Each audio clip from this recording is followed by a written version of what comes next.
자, 오답률 3위인 25번 관련된 지문 설명하도록 하겠습니다. 자, 건축법에서 건축물의 건축은 공공복리를 저해할 수 있는 위험한 행위로 간주가 됩니다. 그래서 허가 요건에 맞춘 설계로 최소한의 안전이 보장되었다라고 판단되는 경우에만 한해서 일단 기본은 건축 금지인데 그래, 오케이, 이 정도 내가 허락해 줄게 라면서 그 건축 금지가 그 최소한의 안전이 보장되었다고 판단되는 경우에 금지가 해제되어서 건축이 가능해지게 되는 거예요. 일단은 기본 세팅 값은 지으면 안 돼. 이게 기본 세팅 값인 거예요. 근데 이 조건 다 만족해서 안전하네 라고 하면 그 조건이, 금지 조건이 해제가 되면서 지을 수 있게 되는 거죠. 자, 건축 행위는 건축물을 건축할 수 있는 땅인 대지 위에서 이루어지죠. 원칙적으로 하나의 대지는 하나의 지번을 가지며 이것이 건축 허가의 단위가 됩니다. 일반적으로 건축은 신축, 증축, 개축, 재축, 이전 요거의 5가지 유형으로 구분이 돼요. 자, 먼저 우리 신축부터 볼게요. 신축은 건축물이 없는 대지에 새로 건축물을 짓는 것을 말해요. 대지 위에 뭐가 없어야 돼요. 해서 신축에서 건축물을 축조하려는 대지는 처음부터 아무것도 없었던 나대지에다가 이 건물을 올리는 경우일 수 있고요. 또 기존 건축물이 있었어. 그런데 얘를 싹 다 부순 거예요. 건축주의 자발적인 의지에 의해서 인위적으로 싹 다 부순 거야. 이걸 해체라고 합니다. 사람의 건축주의 의지에 따라 있는 건물 싹 다 부쉈어. 그럼 해체야. 그리고 또는 천재지변으로 인해서 부서지는 멸실. 멸실은 천재지변으로 싹 다 부서진 걸 멸실이라고 얘기를 한 거예요. 해서 전부 소실된 대지일 수도 있습니다. 다시.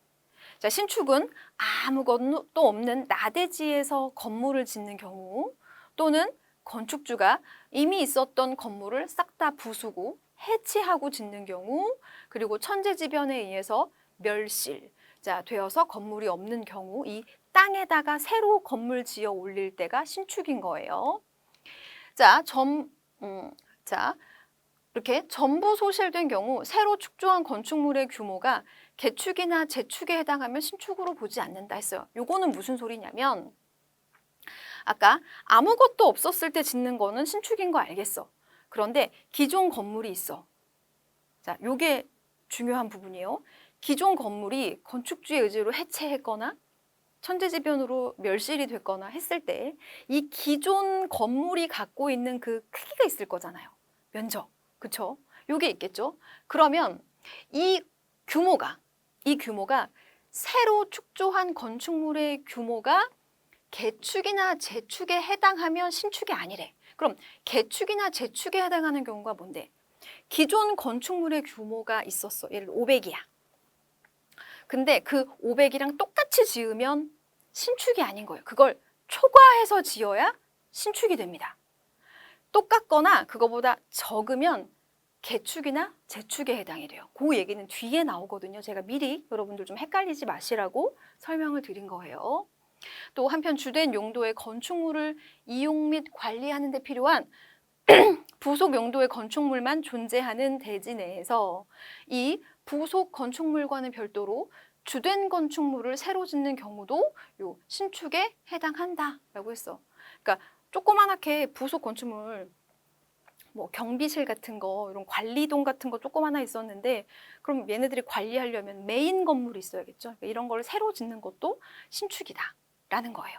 자, 그러면 정리하면 신축은 개축이나 재축이 아니려면 기존의 건물이 있다가 부쉈을 때 기존 건물의 규모를 넘어야 되는 거, 초과하는 경우가 신축입니다.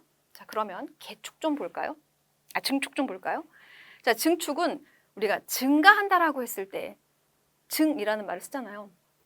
증축은 그래서 증가해야 돼. 신축은 새로지. 그러니까 없는 거에 새로 만드는 게 신축이라면 증축은 뭐가 있어야 돼. 근데 그 뭐가 있는 거에다가 뭘 더해서 늘리는 게 증축이 되는 거예요. 그래서 기존 건축물이 있어야 돼요. 자, 기존 건축물이 있는 대지에서 건축물의 규모를 늘려 짓는 것을 얘기하고요. 건축물의 규모에는 건축 면적, 연면적, 층수, 높이가 이제 건축물의 규모에 해당이 되는데 일단 건축 면적이라는 건 지상층 중에 가장 넓은 층의 면적을 말합니다. 그러니까 지하층은 빼고요.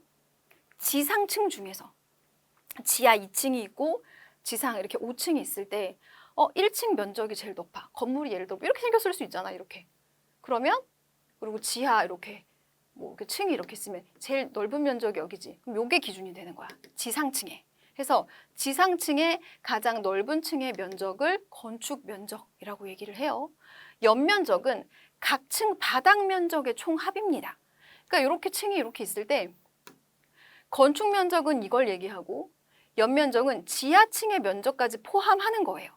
왜냐하면 모든 층의 바닥 면적을 다 합친 게 연면적이라고 하니까. 자, 증축에는 지하층의 바닥 면적을 증가시키는 경우 또 증축인 거예요. 왜냐하면 연면적이 넓어지게 되는 거잖아요. 그렇게 되면. 그러니 연면적이 넓어지는 게 되니 규모가 늘어나게 된 거죠.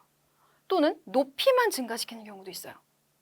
바닥 면적의 증감 없이. 건물이 요만큼, 예를 들어서 몇 미터라 그래야 돼?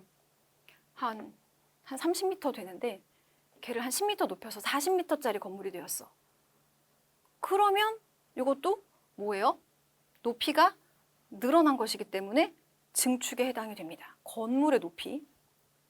또 주된 건축물이 있는 대지에 부속 건축물이나 다른 주된 건축물을 축조하는 경우 기존의 건물이 있는데 여기에 또 뭘 하나 짓는 거예요. 그런 경우도 증축에 해당이 됩니다. 얘가 있는 상태에서.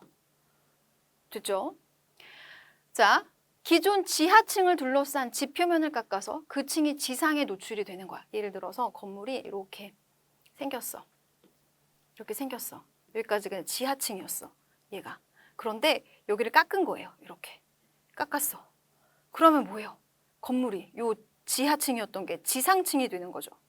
그러면 아까 건축 면적이 지상층 중 가장 넓은 층의 면적을 얘기하는 거라고 얘기를 했고 또 지금 층수가 바뀌게 되는 거잖아요. 그러니 이런 경우에도 건물의 또 높이가 증가하게 되는 거잖아. 원래는 요만큼이었는데 얘가 이만큼 또 추가가 된 거기 때문에 증축에 속한대요. 얘가 또 넓을 수도 있는 거고 이런 모양일 수도 있잖아. 이런 모양일 수도 있는 거고. 이랬다가 여기를 깎아가지고 이렇게 됐었는데 여기를 깎아가지고 이렇게 높인 걸 수도 있으니까 뭔가 어쨌든 높이도 늘어나고 그쵸? 지하층이었던 게 지상이 되고 이렇게 다 바뀌었죠. 그래서 이거 전부 다 증축에 속한다라고 얘기를 했습니다. 또한 한 층 층고가 상당히 높아 중간층을 만들었어. 이런 경우도 증축에 해당이 돼요. 층수가 하나 더 생긴 거니까. 자, 한편 냉난방, 급수 등 건축물의 기능을 안정적으로 유지하기 위해 설치하는 건축물의 설비는 건축물로 보지 않으므로 설비 설치는 증축에 해당하지 않는다 했습니다. 그래서 우리가 요 증축 같은 경우에 해당이 되는 경우가 뭔지 요거를 이렇게 밑줄 쳐서 표시를 꼭 해줘야 돼요. 지하층의 바닥 면적을 증가시키거나 높이를 증가시키거나 부속 건축물이나 주된 건축물을 짓거나 또는 지하층을 둘러싼 부분을 뭐예요? 깎아가지고 지하층이 지상층이 되었거나 이런 경우도 다 증축에 해당이 된다. 또 중간층을 만들었어. 이 경우도 증축이다. 이렇게 보시면 됩니다. 자, 그다음 개축. 기존 건축물의 전부 또는 일부를 해체하고 그 대지에 건축물의 규모가 종존 규모 범위 이하인 건물을 다시 축조하는 것이다 라고 얘기를 했어요. 자, 기존 건축물을 싹 다 부수고 해체라는 건 뭐라 그랬어요? 멸실과 다른 게 건축주의 의지에 따라서 부수는 걸 해체라고 한다고 했죠. 그래서 전체를 싹 다 부쉈어. 그리고 기존의 규모보다 초과하면 신축인데 기존의 규모만큼 똑같이 짓거나 그거보다 조금 작게 지어요. 종존 규모 범위 이하, 이하라는 건 똑같거나 그거보다 적은 걸 얘기하는 거죠. 그러면 그건 개축이 되는 거예요. 됐나요? 싹 다 부수고 새로 지었는데 기존 건축물 크기를 초과하면 신축, 똑같거나 살짝 작게 지으면 개축이 되는 거예요. 자, 이때 일부를 해체한다라는 것은 내력벽, 기둥, 보, 지붕틀, 자, 이게 주요 구조부에 해당이 되거든요. 자, 요거 셋 이상을 해체하는 것을 말합니다. 또 같은 대지 안에서 건축물의 위치를 이동하거나 구조를 변경하는 것도 고치는 거니까 개축에 해당이 되지만 한 대지에 여러 동이 있는 경우 개별 건축물 단위로 개축 해당 여부를 판단합니다. 그러니까 동수가 여러 개면 이렇게가 있으면 각각의 건물로 각각의 그 동으로 판단을 하는 거예요. 그러므로 동수를 늘려서 축조하는 경우는 개축에 해당이 되지 않는다. 고친 게 아니라 늘린 거잖아요. 그렇죠? 그래서 새로 뭐 하나를 더 이렇게 만든 것이기 때문에 자, 요거는 개축에 해당이 되는 것이 아닙니다. 자, 그다음에 재축이에요. 재축은 해체가 아니라 멸실의 경우에 해당이 되는 걸 재축이라고 해요. 기존 건축물의 전부 또는 일부가 멸실된 경우, 멸실은 어느 경우에 해당이 되는 거라고 했죠? 천재지변에 의해서 부서지는 경우라고 얘기했어요. 그 대지의 건축물을 다시 축조하는 것이다. 이때 연면적의 합계, 즉 그 대지에 존재하는 모든 건축물의 연면적의 합이 종전 규모의 이하여야 되는 거예요. 됐죠? 개축이나 재축이나 기존에 있었던 종전 그 건물의 규모 같거나 그거보다 조금 적어야 개축이나 재축이 되는 거지. 해체든 멸실이든 뭐 다 없어진 상태에서 기존에 있었던 건축물보다 초과해서 지으면 그건 또 신축이 되는 거라니까요. 됐나요? 근데 이때 동수, 층수, 높이 중에 하나는 종전 규모를 초과하는 것이 가능합니다. 그러니까 총 그 면적만 같거나 이하 적게 되면 동수나 층수 높이 중에 하나는 초과해도 상관없는 거예요. 그 총 면적, 그 규모만 똑같으면. 이전이란 도시개발계획, 주변 환경의 변화, 안경 문제, 설계와 다른 배치 등의 사유로 건축물의 주요 구조부를 해체하지 않고 같은 대지의 다른 위치로 옮기는 것을 얘기해요. 자, 주요 구조부는 철거시 건축물의 안전성에 결정적 위해가 되는 구조 부분인 내력벽, 기둥, 보호, 바닥, 지붕틀, 주계단 요걸 얘기하고요. 최하층 바닥, 옥외 계단 등은 주요 구조부에서 제외가 됩니다. 일체식 구조인 철근 콘크리트 건물과 달리 이 조립식 구조인 목조 건물은 최하층 바닥 등을 제외한 상층부의 구조체를 이렇게 들어 올려서 이렇게 잡아다가 이렇게 옮길 수가 있어요. 이전할 수 있다. 뭐 요 얘기죠. 자, 그럼 윗글을 바탕으로 보기를 이해한 내용으로 적절하지 않은 것은 했습니다. 자, A는 건축물을 새로 짓기로 결심하고 자신이 오래전부터 소유하던 각 층의 바닥 면적이 500제곱미터인 3층짜리 건물을 모두 부쉈어요. 자, 그리고 기존 건축물이 있던 대지에, 그러니까 건축주의 의지에 따라 부쉈으니까 해체한 거지, 그치? 해체한 후에 자, 건축물의 높이와 층별 바닥 면적이 기존과 동일하면서 각 층의 층고만 높인 2층짜리 건축물을 새로 축조했답니다. 그러면 이건 뭐에 해당이 돼요? 신축. 일단은 해체한 거니까 재축은 안 되고 신축, 개축, 증축 중 뭐에 해당이 됩니까? 맞춰봐요. 뭐죠? 기존과 동일하다 그랬죠. 그치? 기존과 동일하면 신축이 안 되는 거예요. 그쵸? 그러니 뭐예요? 또 기존의 건물이 있는 상태에서 뭔가를 더 지었으면 증축인데 싹 다 부쉈잖아. 모두 부수었잖아. 그런 상태에서 기존과 동일한 규모로 원래는 3층짜리였는데 한 층의 높이를 층고를 높여서 2층짜리 건축물을 만들게 된 거야. 그럼 이건 뭐예요? 개축이 되는 거죠. 그쵸? 이렇게 되면 개축인 거예요. 이해가 됐나요? 규모가 기존 걸 넘어가야 신축이야.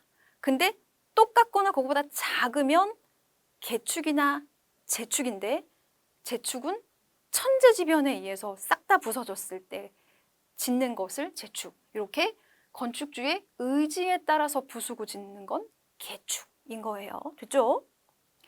자, 그다음 B는 한 대지 내에 연면적이 각 400제곱미터면서 형태가 동일한 2개 동의 상가 건물을 소유하고 있었대요. 그러니까 총 800이네. 그렇죠? 근데 B는 이를 모두 부수고 요 대지에 새로운 상가 건물을 짓는 방안을 검토하고 있었어요. 그럼 똑같이 800이나 아니면 한 700 정도를 지어. 그럼 뭐가 되는 거예요? 개축이 되는 거죠. 그쵸? 얘를 부수고 똑같거나 그거보다 적으면 개축이라 그랬어요. 그럼 900짜리 지으면 신축이죠. 그쵸? 근데 지진이 발생했어요. 그럼 뭐야? 지진이 발생해서 싹 다 무너졌어. 새로 지어야 돼. 그러면 똑같아요, 또. 똑같이 800이나 700짜리를 지으면 그럼 뭐가 돼? 천재지변에 의한 멸실에 의해서 싹 다 부서지고 기존과 동일하거나 작게 짓는 거니까 재축이 되는 거예요, 그 경우는. 자, 그럼 볼까? A가 층고를 기존 건축물보다 높여 지은 것은 건축물의 규모를 늘려 지은 것이므로 증축에 해당한다. 아니죠. 층고는 상관없어요. 건축물의 높이만 그 규모에 해당이 되는 거지 층고는 상관없어요. 그리고 면적이 아까 똑같다라고 얘기를 했잖아요. 그러면 제가 뭐라 그랬죠? 개축이라 그랬죠. 그래서 이거 증축에 해당한다는 설명 틀렸습니다. 개축인 거예요. 그러니 옳지 않은 거 1번이죠. 그렇죠? 또 A가 새로 지은 건축물을 관리하기 위해 같은 대지 안에서 경비실을 추가로 지었어요. 부속 건물을 지었어요. 그럼 뭐예요? 기존 건물에다가 뭐 하나를 새로 건물을 하나 짓고 거기에 뭐 하나를 또 만드는 거잖아. 그럼 그거는 증축에 해당하는 게 맞죠. 그쵸? 건물 짓고 그걸 또 확장한 거니까. 그쵸? 그래서 그다음 B가 지진 발생 전에 그러니까 멸실이 아니라 해체한 거죠. 그쵸? 기존 건축물을 전부 부수고 각 층 바닥 면적의 총합이 900인. 그러면 뭐야? 아까 400, 400 해서 800인데 기존 규모를 넘어선 거네? 그럼 뭐예요? 이거 신축되는 거죠. 그쵸? 그쵸? 이런 건축물을 축조했다면 이거는 신축에 해당이 된다. 네, 맞습니다. 넘어가면 신축이야. 자, B가 붕괴된 기존의 건축물을 연면적의 합계가 800인 건축물로 재축한다면 재축인 이유는 뭐라고요? 멸실에 의해서 지으면 재축이라 그랬어요. 그리고 기존의 규모와 똑같거나 그거보다 좀 작은 거 재축이라 그랬습니다. 800인데 700이니까 재축 맞죠? 그쵸? 자, 요 경우는 아까 뭐라 그랬어요? 층수, 높이, 그리고 동 중에 하나는 초과할 수 있다라 그랬어요. 지문 내용에. 그쵸? 그러니 두 개 동, 400, 400짜리 두 개 동이었는데 총합이 700이라면 기존과 똑같거나 그보다 적다면 총합이 동을 개수를 초과해서 원래 두 개였다가 세 개로 하는 거 가능하다 그랬어요. 자, 그리고 B가 지진 발생 전에 기존 건축물을 모두 해체하고 개축했다면 그쵸? 건축주의 의지에 따라서 부수고 짓는 건 개축이라 그랬습니다. 같은 대지 내에서 기존 건축물과 다른 위치에 새로운 건축물을 축조하는 것이 가능합니다. 이것도 맞죠? 그렇죠? 그래서 정답은 옳지 않은 거 1번이 되겠습니다.